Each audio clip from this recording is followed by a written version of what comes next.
Today on Coffee Time, we greet you from Bakadaji Hotel. Special people get special treatment. And today on the program, we welcome a doyen of Gambian politics in the person of the Honorable Bakari Bunja Dabo. I remember when I just started broadcasting in Radio Gambia, the initials BB were very popular then, they still are. You only need to say BB and everybody knows who you are talking about. Honorable Dabo, it's a pleasure to have you on Coffee Time. Thank you very much, Peter, and thank you for inviting me on the program, and also for doing me this great honor of receiving me in this grand setting. I appreciate it very much. I use the occasion, if you allow me, to extend greetings to your distinguished listeners. Thank you. Wherever they are. And viewers, we are now also being seen. And viewers, precisely, and viewers. There's a lot to talk about in the Gambia. We are bedeviled by so many problems: inflation, rising cost of living, shortage of foreign currency, and. But let's start with the party that you have formed in recent years, the Gambia for All party. What was the motivation for coming up with Gambia for All? People would say, well, he could have joined UDP, he could have joined DOI, he could have joined any of the other opposition parties that were already there. Or even your former party, PPP. That's right. Yes, that would be a reasonable, I would say, legitimate question, if one were to ask me that question. Yes, our party, Gambia for All, was launched in 2020. By then, there were no less than 14, 15 existing parties, and we weren't oblivious of that fact.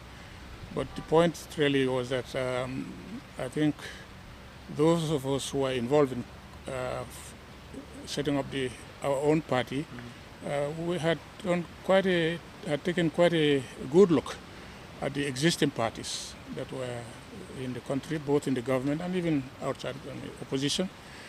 I think we were not overly impressed, let me put it this way, by not only their founding principles, but also their vision for the country, and as well as the way their parties are run. And that's really what led us to the conclusion that it's better for us to start our own party, not only to best articulate the vision that we have, but also to run the party in the way we think political parties should be run. That is the main reason why we came up with the party, and as I said, it was launched in 2020 February. Yes. And we have seen a lot of parties that are more or less confined to the greater Banjul area. And I think it is a requirement that parties have to have a national character. I think that is the expression used. Does GFA have a national character? Does it have a presence in all the districts and divisions of the country? Yes, that is. Sorry, I should say region. I'm still living in the past. No, that's okay. That's okay. It's a way of describing a unit.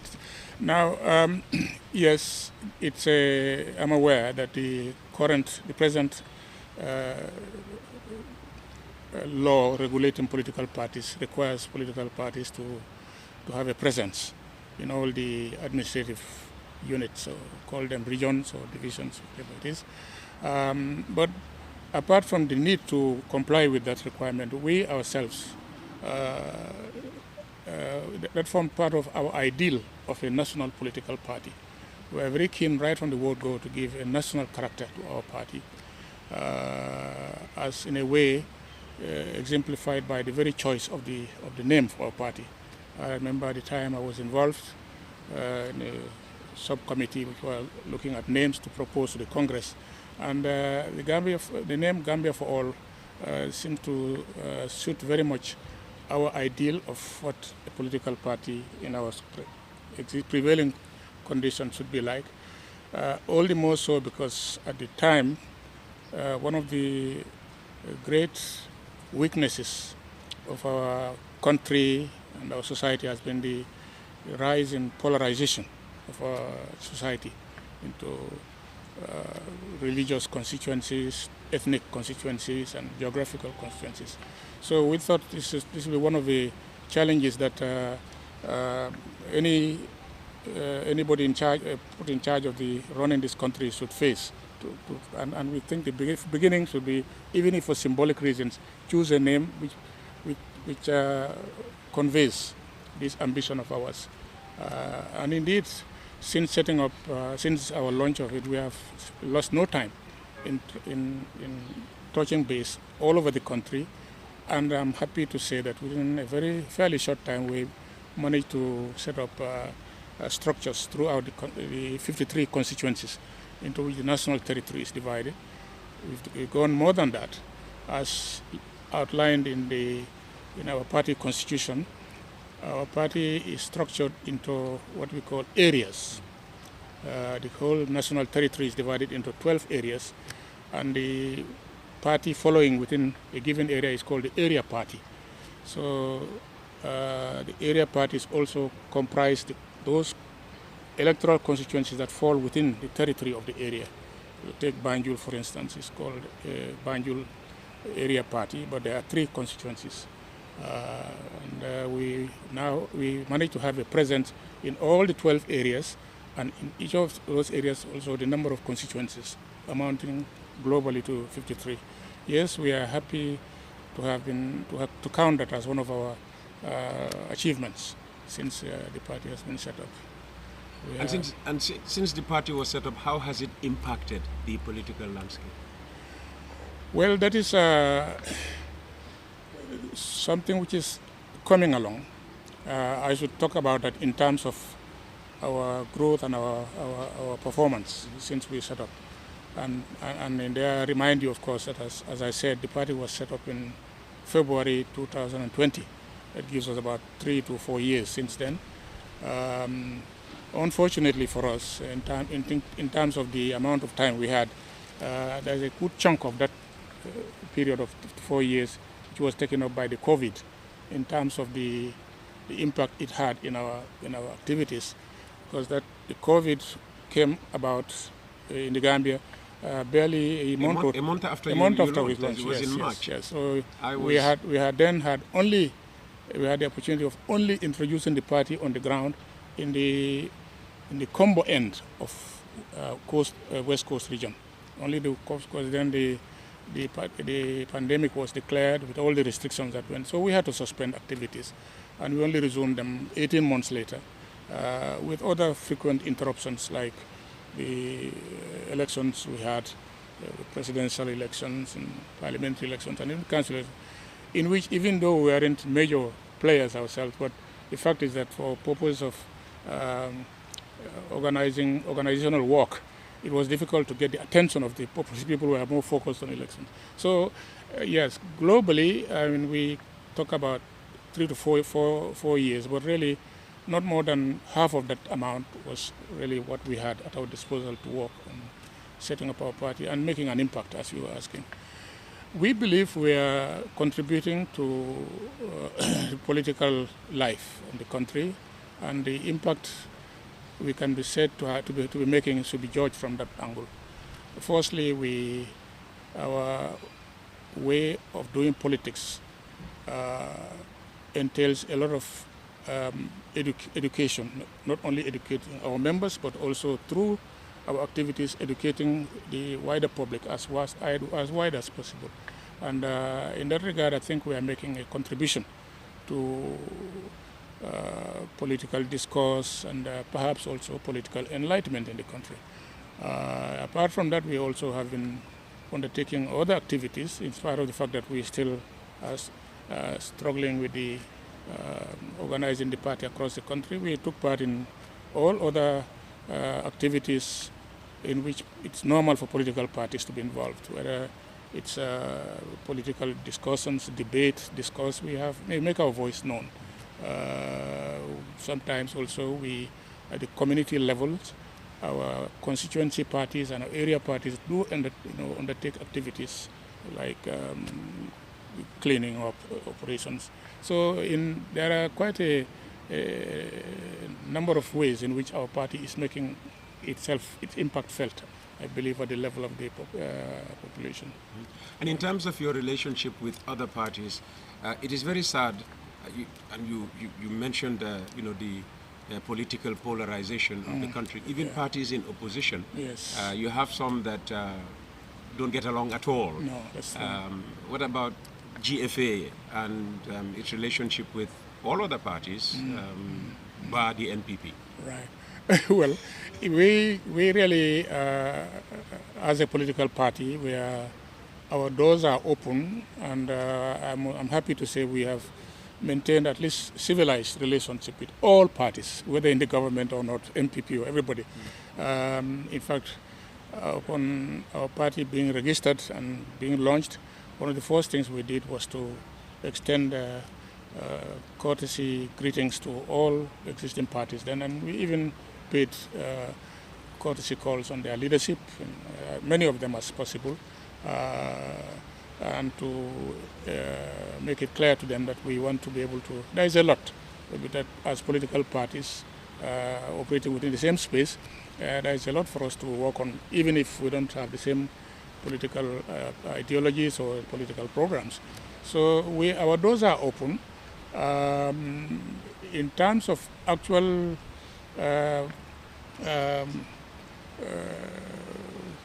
sort of bringing us close, there is not much that has taken place at the bilateral level. On the global level, through this mechanism called the Inter-Party Committee, there is some degree of collaboration over specific issues relating to particularly government and opposition party relationship. We do consult a lot on that kind of thing. The other part, there was a time also when, with the approach of the 2021 elections, from expressions we're hearing around from other political parties, they seem to share our own belief in GFA of a need for change. The government, the coalition government which had been in power had been there about 5 years, and we thought that was time long enough for us to see that they were not leading the country in the right direction. Their performance was not anywhere near what was satisfactory. And this was the kind of evaluation or assessment we were hearing from around. So nearer 2021, our party took a leading role in attempts to try to then get as many of opposition parties as possible to say, at least we have a small platform on which we can agree the need for removing this government and give a chance to another government which we hope will set the country in the right direction. A lot of effort was put in by my party together with the other parties. Unfortunately, we didn't succeed. Not that the idea or the principle of coalition was challenged by anybody. We had about 13, 14 parties we used to meet, but it floundered over the issue of who should be adopted as the candidate for all of us. We tried on that issue. My party took the position of really being more of a mediator and moderator, because we didn't really think that the issue should be approached in the way some of the others were looking at it.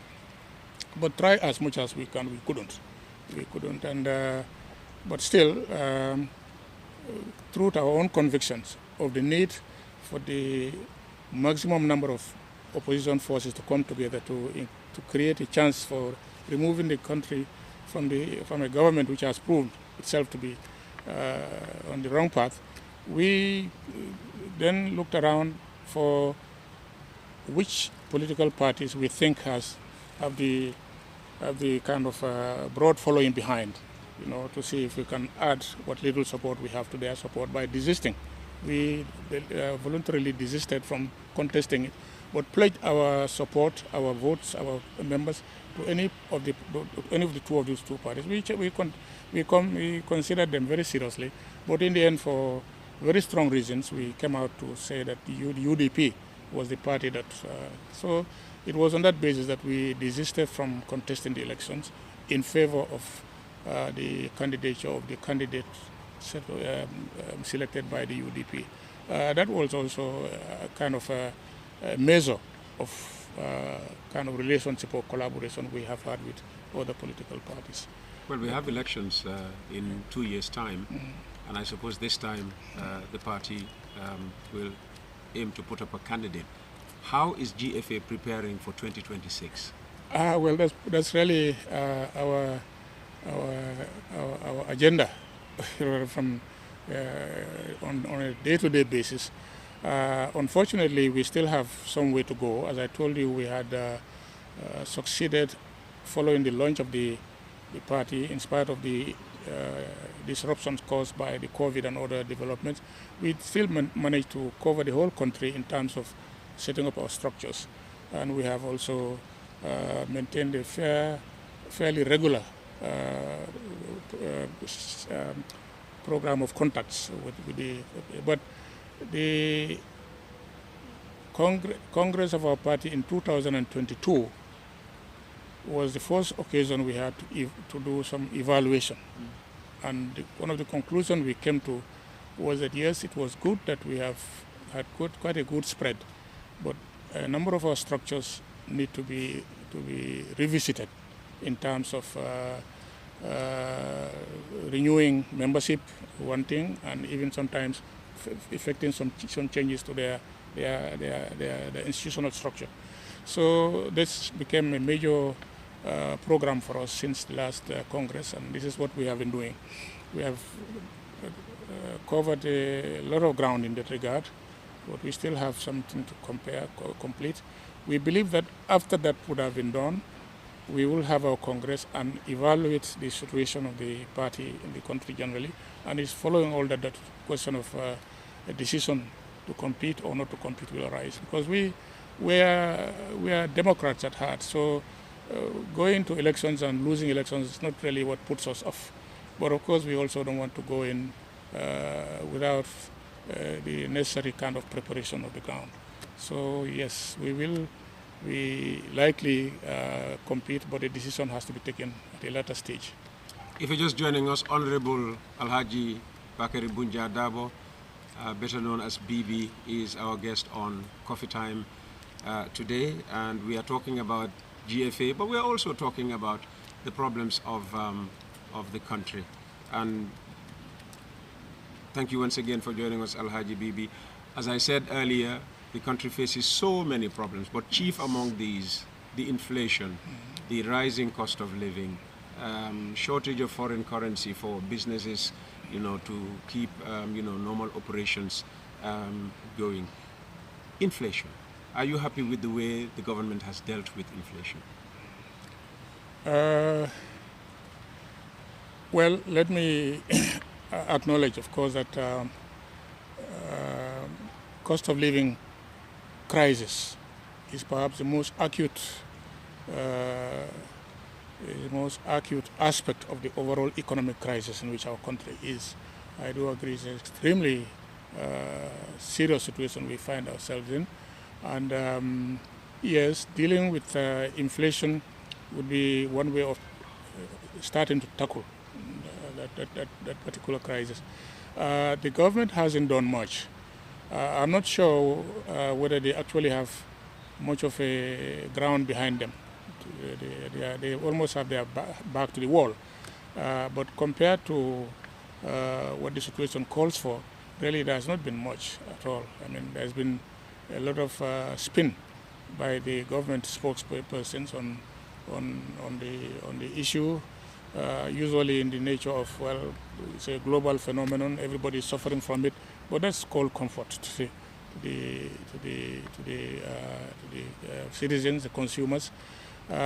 So that is not an easy thing to tackle. I think from the policy angle, what one would have expected is that the cost of living crisis, insofar as it affects food security, the government should have come out with a much more determined effort through investments to improve local production of food, whether it's fish, whether it's foodstuffs in the field, whether it's livestock products. These are all sectors which have got a lot of potential in the country, but they have suffered tremendously, tremendous decline over the past 30 years, and to a large extent because of underfunding. They've been terribly underfunded. If you look at the budget from year to year, and I really, in this regard, I make little distinction between the period of the APRC regime and this, because as far as I'm concerned, it's a continuity there. It's really the same policy of lack of sufficient funding. Agricultural production has gone down drastically, both for food crops as well as cash crops. The farm incomes have gone down considerably. Fish production also the same. Cattle, livestock production, the same can be said for it. And there is little to offer as explanation other than that government has not kept up the funding needs, meeting the funding needs of this in terms of their needs to modernize and change. Take agriculture, for instance. The years have shown that rain-fed agriculture, the risks are so many, that this government should have really stepped up the effort to put in the necessary agricultural infrastructure in place to promote irrigation agriculture. A bold start has been done way back in the 70s with the Jahali Pachar project and projects of that nature. Now, instead of the government since 1994 building on those and expanding on them as they should have by investing more money into them, even those ones have collapsed. I was so shocked when riding from Basse 2-3 years ago. One early morning, I gave a lift to 2 or 3 local women who were trekking towards Brikamaba.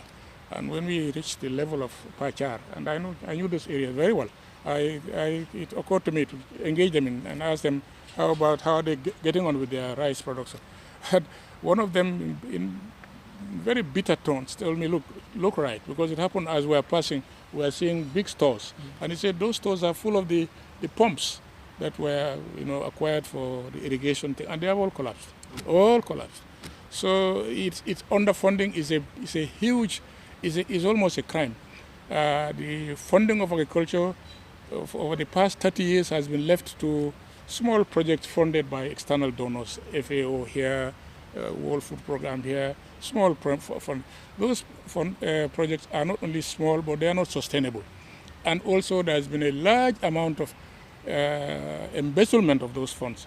Embezzlement in the sense that a lot of the money, apart from what they steal directly, is also spent on cars and fat salaries for project management people, as opposed to going really right down to the people. So as a result, agriculture has been starved of funding. The state government itself should be seen to be leading the way, and what little donor funding comes should come as a help.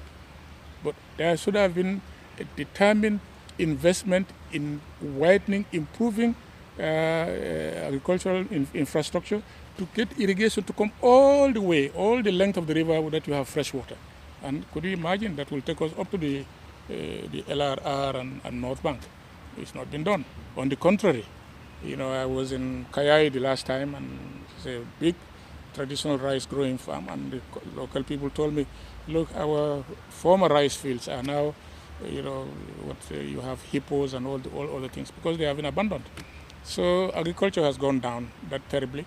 Now, which means that to feed our people, we have to keep on importing rice. Now, importation of rice, particularly with foreign currency, imports costs, and that adds to the inflation and the difficulties of cost of living here. The same goes for fishing. I can also go the same way. If you only interact even casually with fishing communities down the coast, you'll be moved to pity them. You know, this has been such a decline in it, again due to lack of funding and support that the government gave them, which enabled them to start. It was a great start to fishing industry here, particularly artisanal fishing industries, all along from Gunjur all the way to Bakau and the Nyomis and even up to Kiangs. Almost all those centers have closed. Where they haven't closed, the rare ones like in Tanje, you go there, you only find Senegalese fishermen and others doing it. To make matters worse, these two governments, the APRC and the present government, saw nothing better than expanding the involvement of foreign fishing trawlers to come in on the basis of very badly negotiated agreements. As a result, there is overfishing. The fish stocks are almost exhausted, with sometimes terrible bad practice of even catching little juvenile fishes. And side by side with that is the fact that some of those foreign fishing companies also engage in fish processing, creating environmental problems for us. Under all, in a situation, all of it in a situation of little or no transparency and suspected corruption. I mean, the case of the fisheries permanent secretary, who was locked up, was really a very stark case, but it was just a tip of the iceberg of what was going on. And there's a general belief that really the fellow Banja was perhaps a small fry. That particular operation or corruption operation included not only himself but everything. So these governments have been committing serious crimes, in my opinion, in the fisheries sector. Not only they failed to invest and support the sector, but they have also opened it through their policy of arranging corrupt deals with foreign fishing companies, not only to scoop all the fish, but also engage in activities that are environmentally detrimental to the country.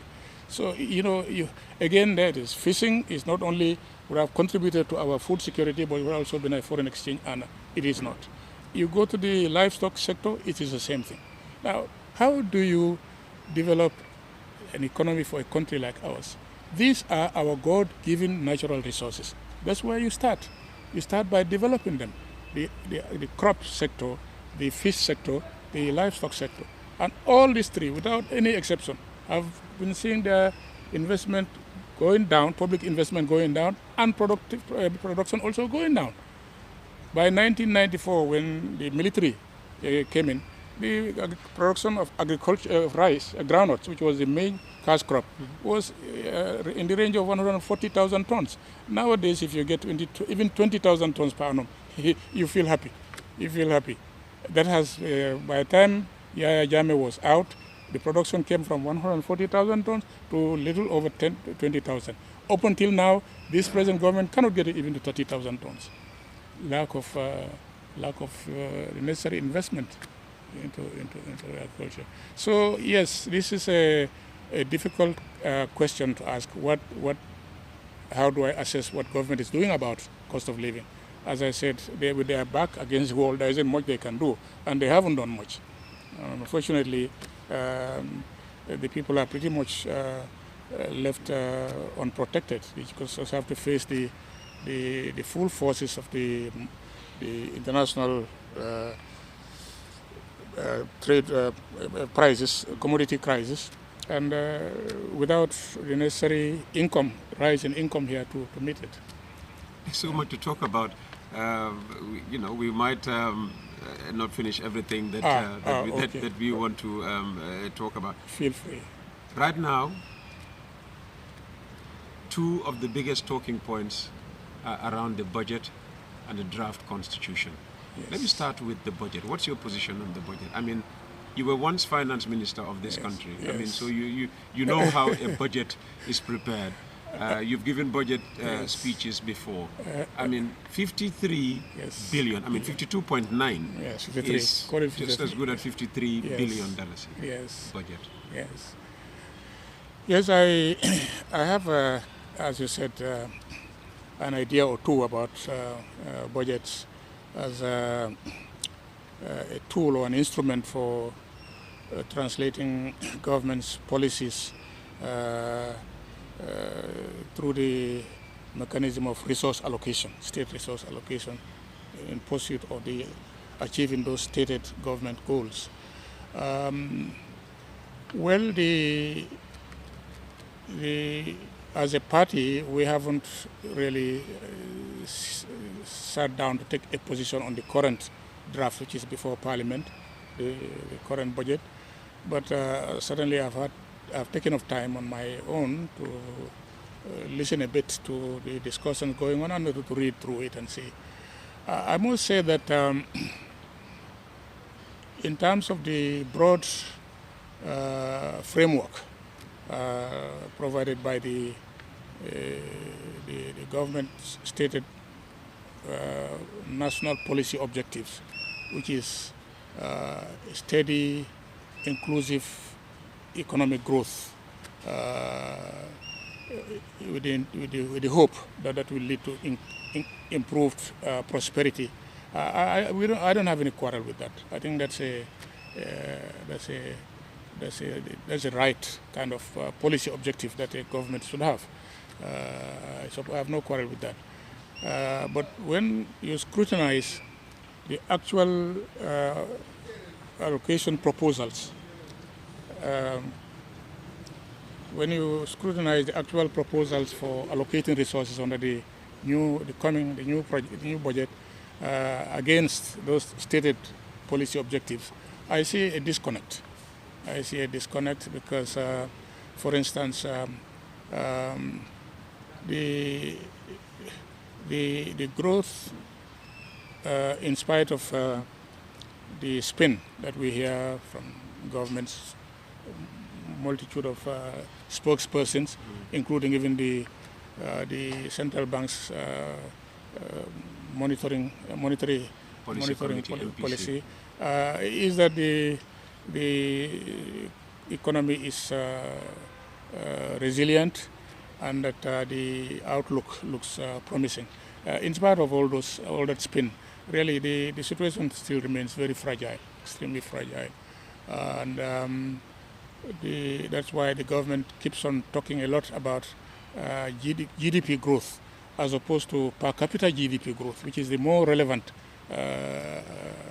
measurement, really, if you are talking about improving living conditions of the people.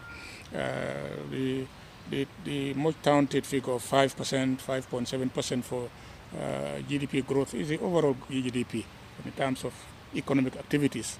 But if you talk about the actual GDP capital, per capita GDP, you are still looking at not more than 1 to 2%.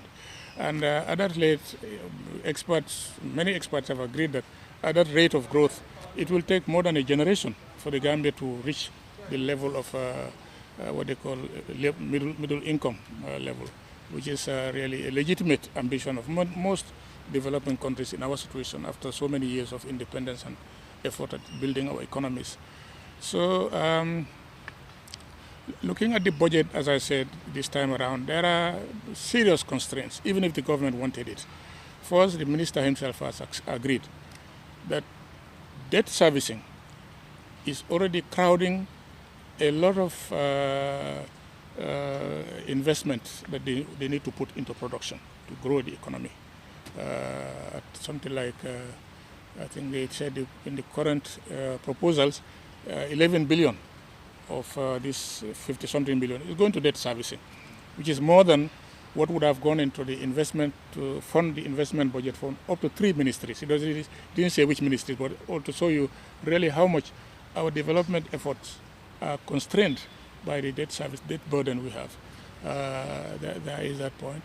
There is also the fact that, as I said, because of underfunding, the sectors which have increased, contributed to productivity and creation of wealth are also constrained because of poor underfunding, historical as well as continuing. So that, you know, in the immediate future, in the next 4 or 5 years, it's a pipe dream to think that agricultural production will rise so dramatically that will make a significant impact.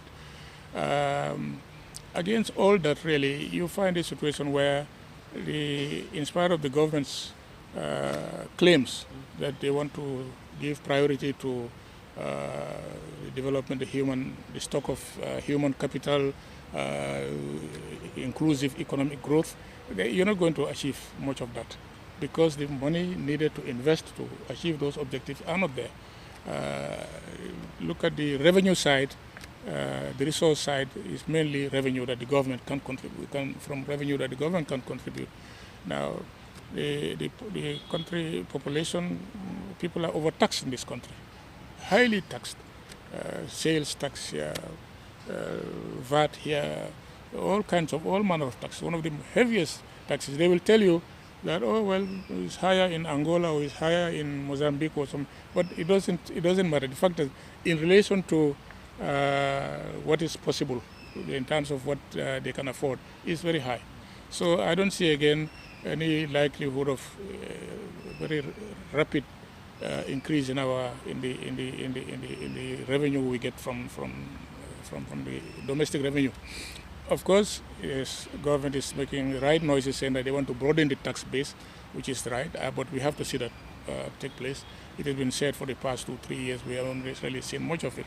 It's still flogging the same people by all manner of taxes, direct and indirect taxes.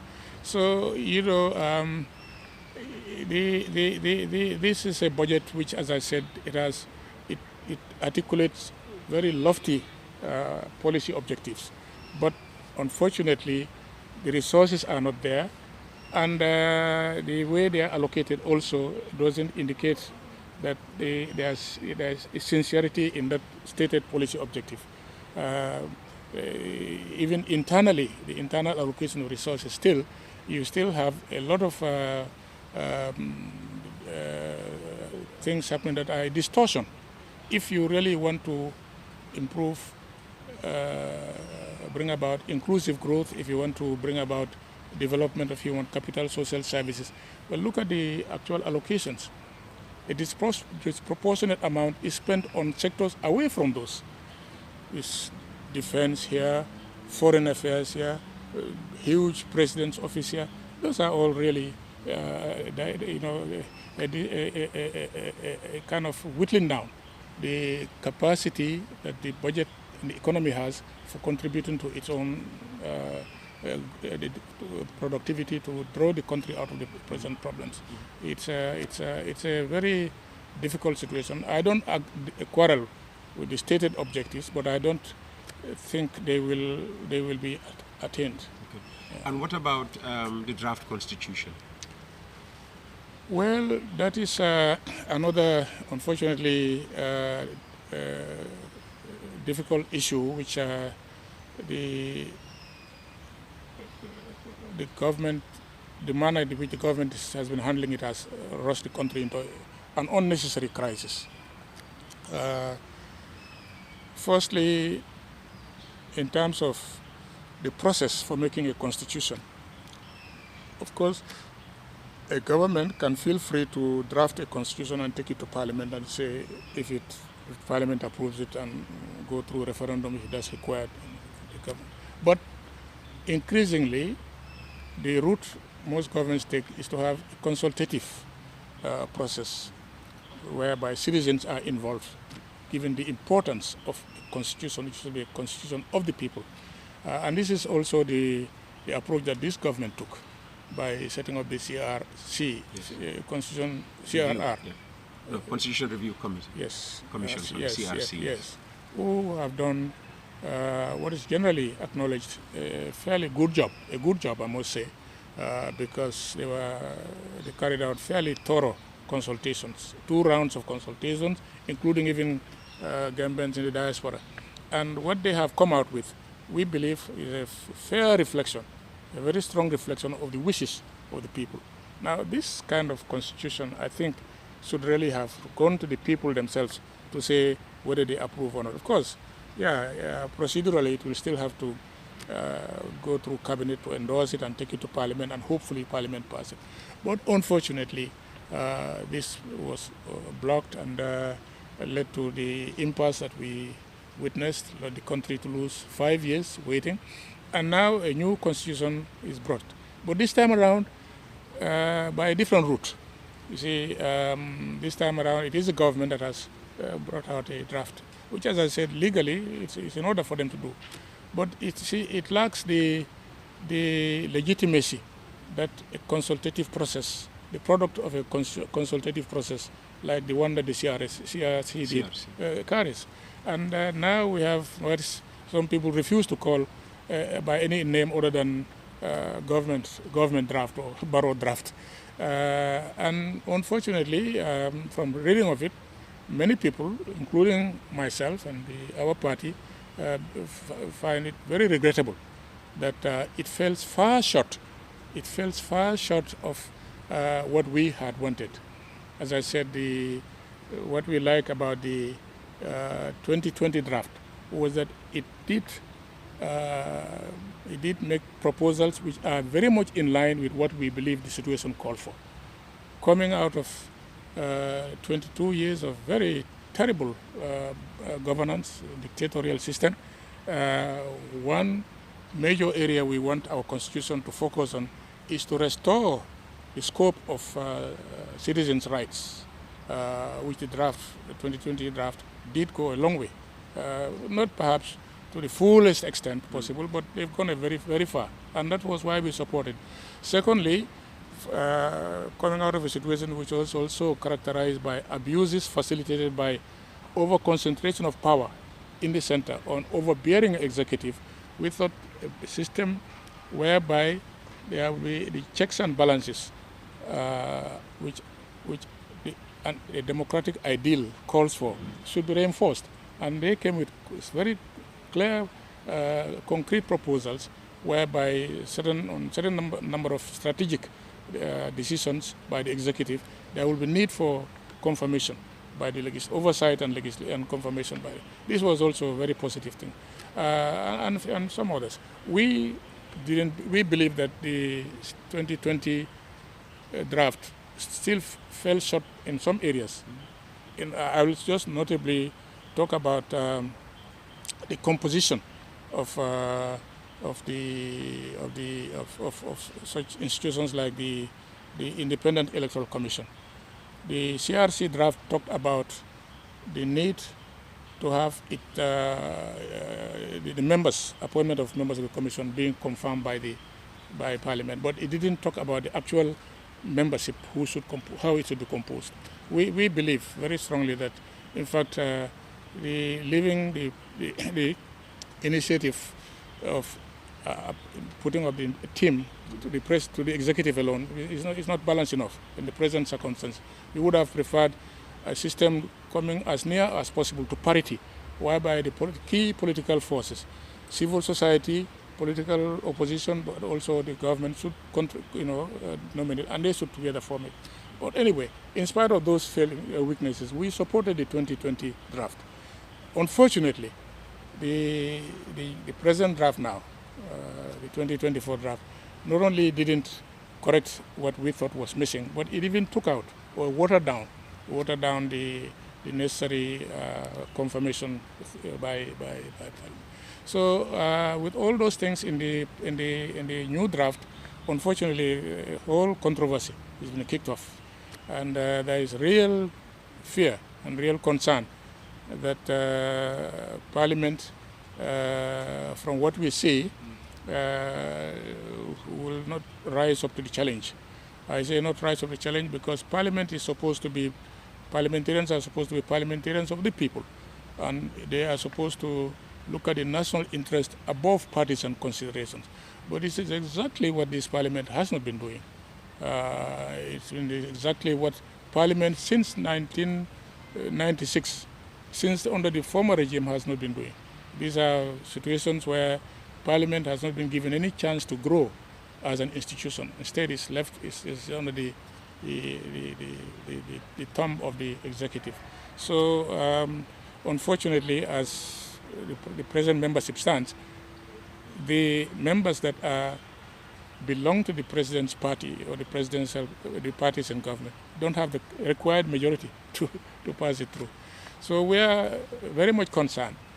We have got our position made that we deplore the process of trying to draft this constitution. Two, that the draft that they have produced has really rolled back a number of very progressive ideas which we had expected. And we were wondering, until recently the Human Rights Commission came with an initiative to try to get what they call a convergence of opinion, to see if we can appeal to parliamentarians to rise up to their responsibility and to suggest a way out of the impasse. Because the noise we are hearing is that there is likelihood that the two blocks that are in the parliament will not agree on the point, and without them coming together consensus, there is no chance of this draft also passing. Are you for the draft passing and then it be worked on later, like some people are suggesting, or just throw everything out? No. This is the suggestion now that is likely to come out of the convergence. They haven't issued their document yet, but I have seen the consultation going on, and we find that interesting.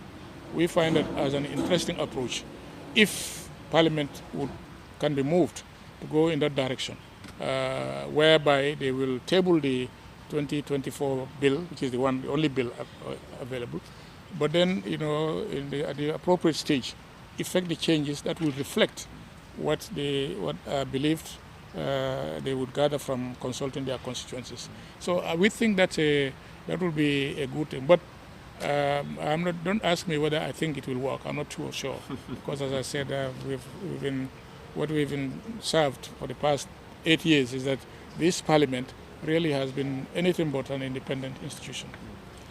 Recently, the president created a new ministry, and fused roles.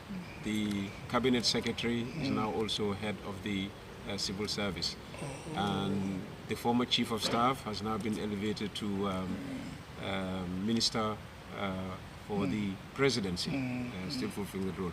I mean, how do you react to these changes? Well, there are two aspects to it. The elevation of the cabinet secretary to rank of. The cabinet secretary is now also the head of the civil service. Okay. You used to have a secretary general and a cabinet secretary. So now the two have been. No, I didn't even notice that. But what I know is that really civil service reforms, even if it's only structural reforms, really should be thought out and advised, preferably by experts. I hope considerable study has been given to that to bring out what advantages there are. I cannot really, thinking aloud, see the advantage of combining the job of cabinet secretary with head of the civil service. But if it has been looked at by experts and they believe that is a move in the right direction, I would not object to that. But as to the creation of Ministry for Presidential Affairs, well, honestly, I haven't seen the brief for that structure, but I am quite concerned.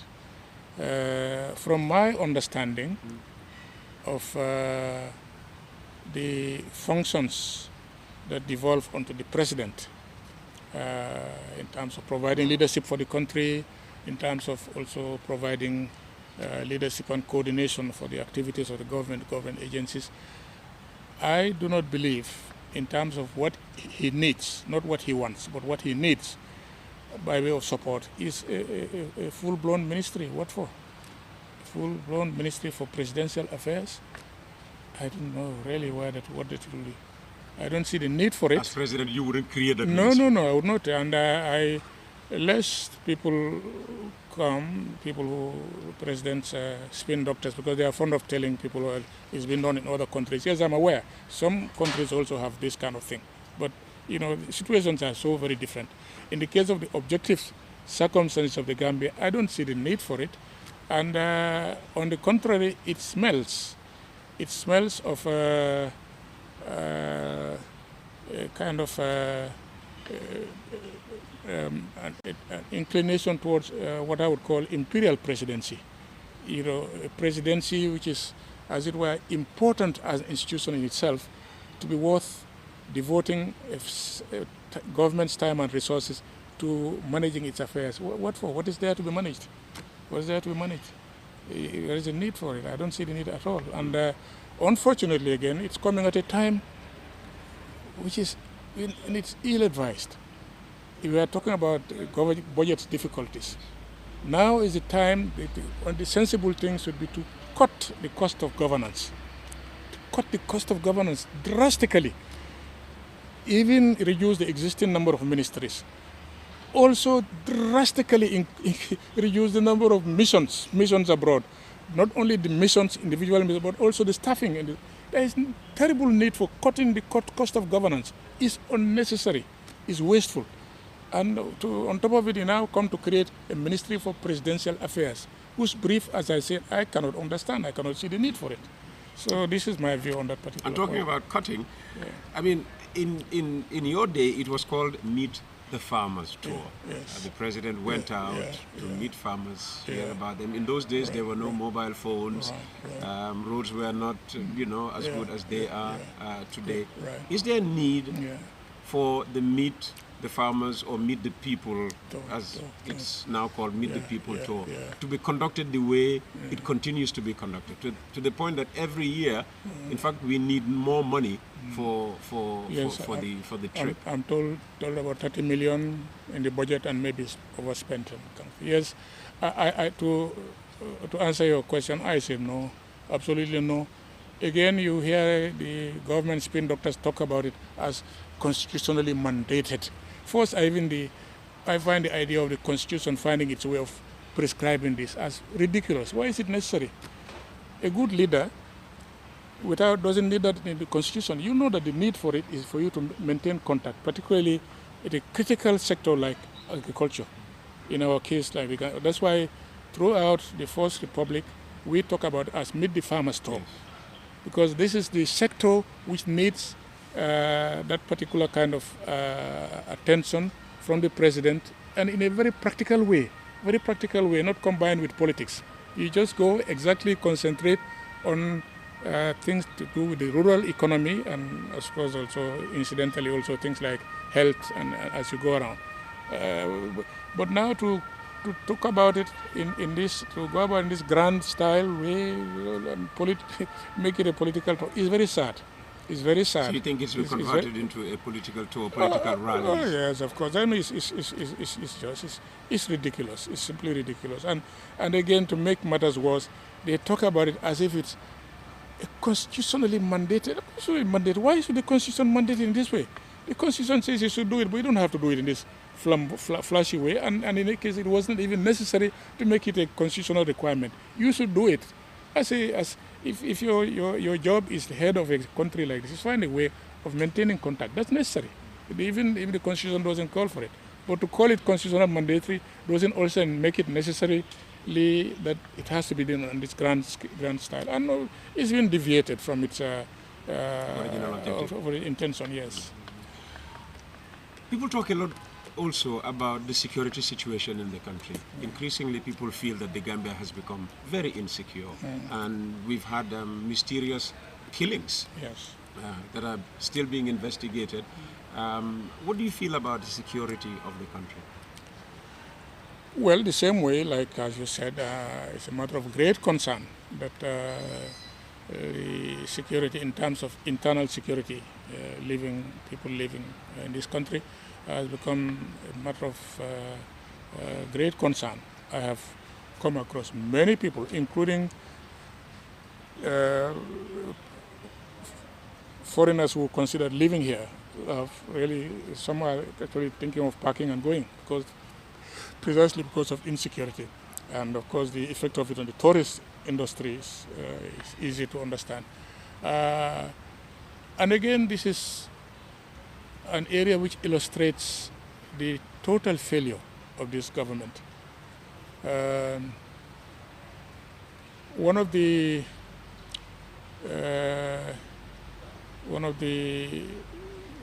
terrible weaknesses of the governance under the military-style government was lack of security at all levels. Security of individuals, but also security in terms of political stability. Now, it's felt that the new government, one of the first things is to look at the security sector. The security sector, because a lot of the weaknesses are within the sector itself, in terms of its processes, in terms of its way it is structured, and we had thought that this thing would be carried out. And the government made a lot of noise, a lot of hype. There's a lot of,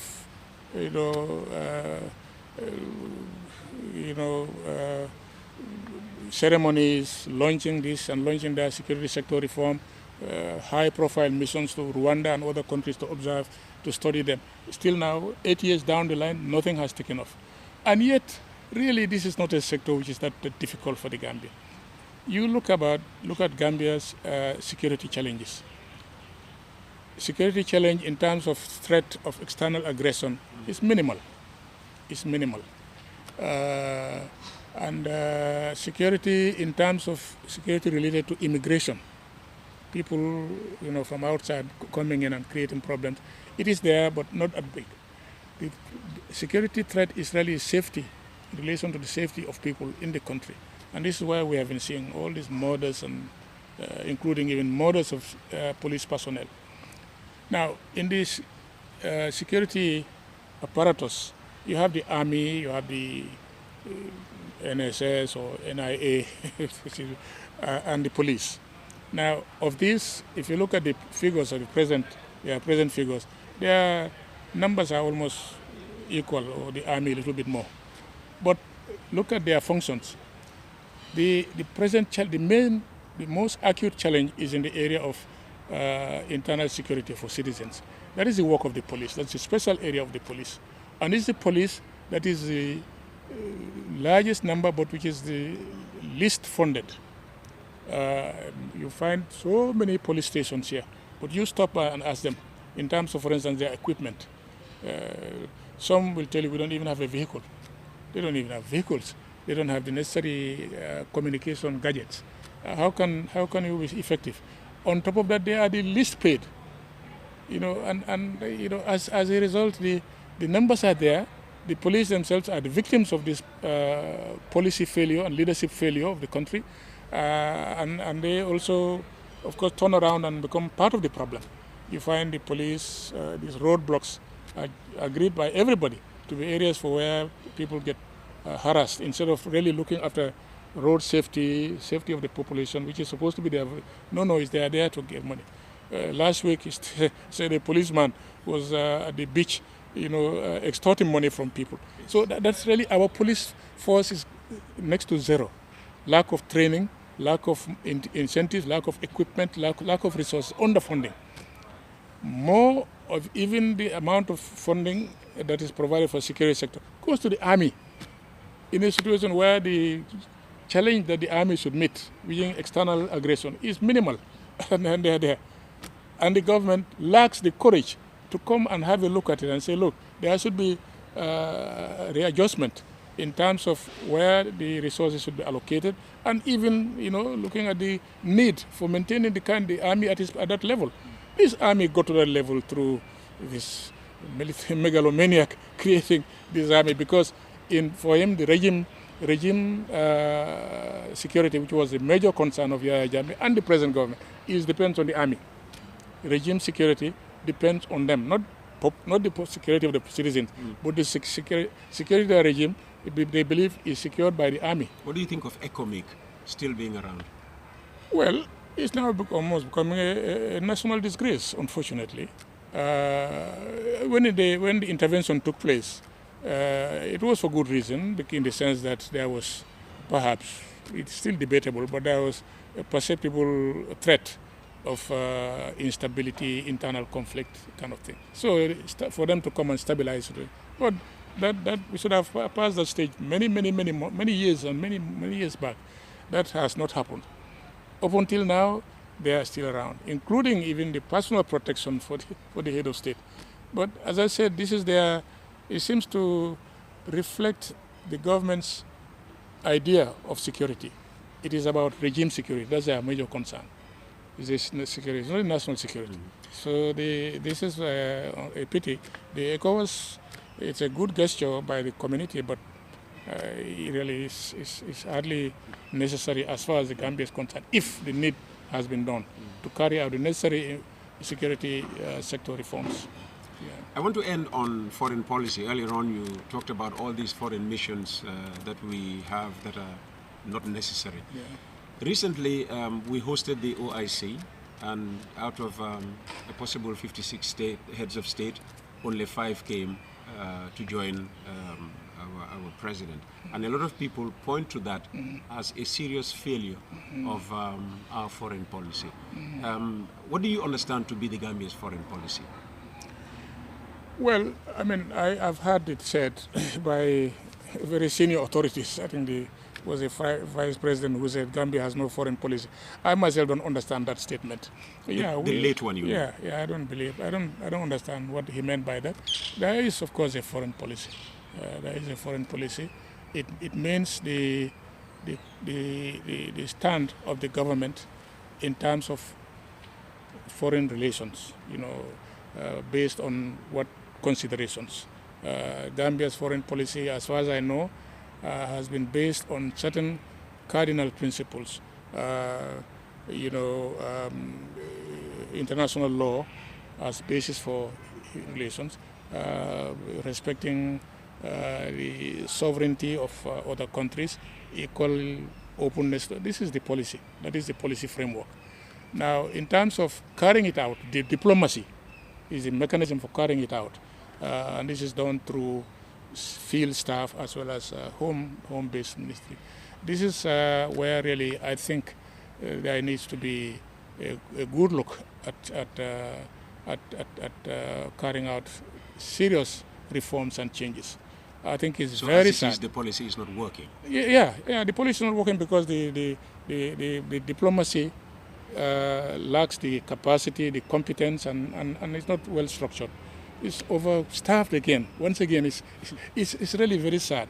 I say that with a personal feeling of sadness because in my career, one of the functions I performed for a long time, and which I respected a lot, is as a foreign service officer.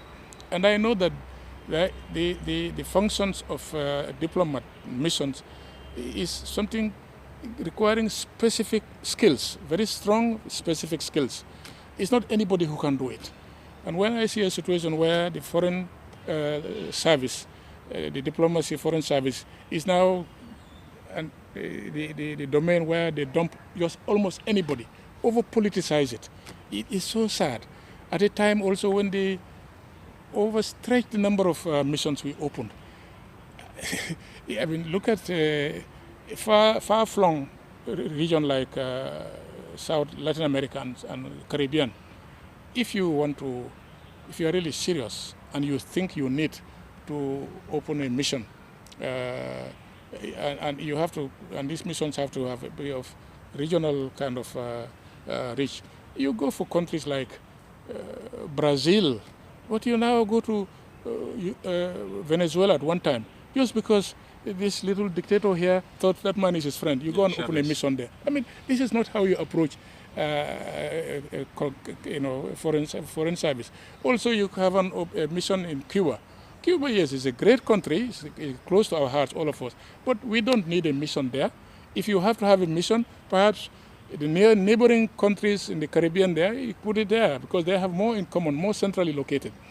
Cuba, we have very useful political relations. We have very useful technical cooperation in the area of health in particular. But we don't even need a mission. That started long before we had a mission, and it can continue without a mission because it's quasi-commercial. If you can pay for their doctors, they will supply you. It's not a big problem. But you have a mission there. In Cuba, last time one of the many scandals that we have seen, took place there. And I was amazed when I read the testimony of one of the, I think the ambassador or the deputy ambassador. That the ambassador would come to office around 2 o'clock in the afternoon because he had no job to do. He would come to the office and, and they sit down there. And not only ambassador, we have a deputy ambassador and all kind of foreign sitting in Cuba doing what?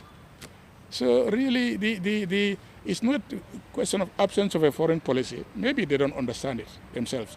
But the diplomatic service, which is supposed to implement, to carry out the foreign policy, is really, which is badly structured, overstaffed, and now misused for dumping failed generals, failed politicians, all kind of. I mean, this is unbelievable. It's simply unbelievable for a situation where we are coming from a time of terrible governance in the Yahya Jammeh, and we want to change things for the better. And that's why I think, really, take the period of 1994 to date, I don't see any difference between the two regimes. I think it's a continuation.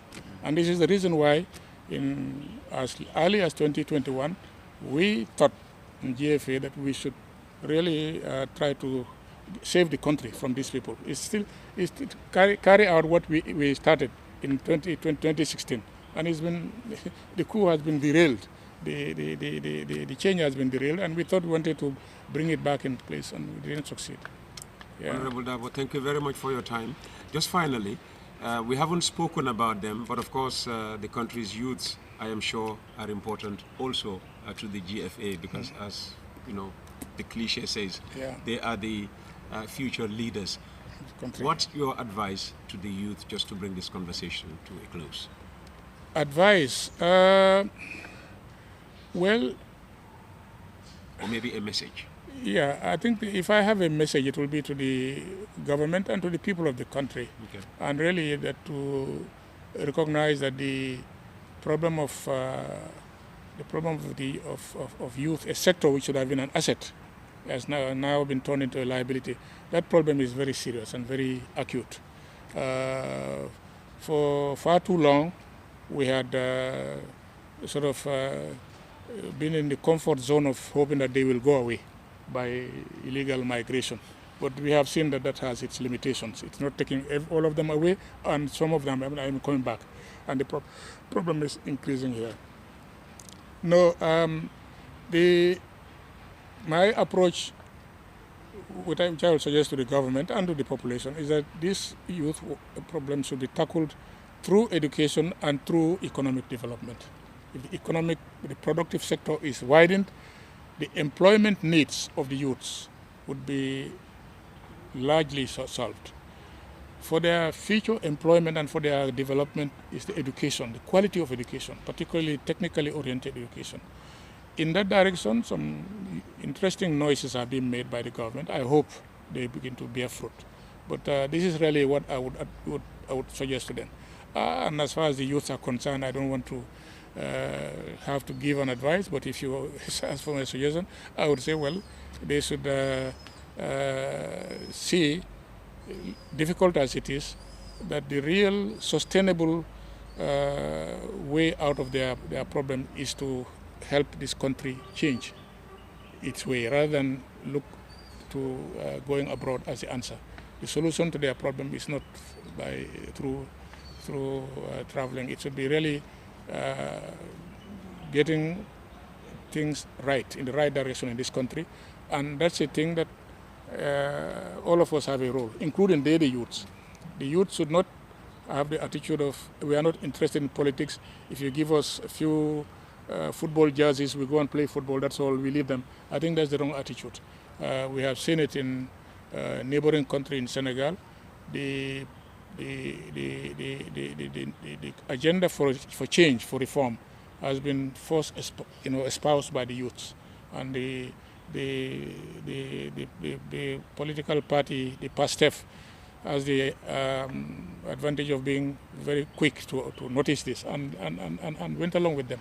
The Gambian youth should really also get interest in the way the country is run and see to it that they insist on the way that will reflect need, the urgency, the priority that should give into meeting their needs, not leave it to the politicians and others to do it, and they be happy with just playing football at the end of it.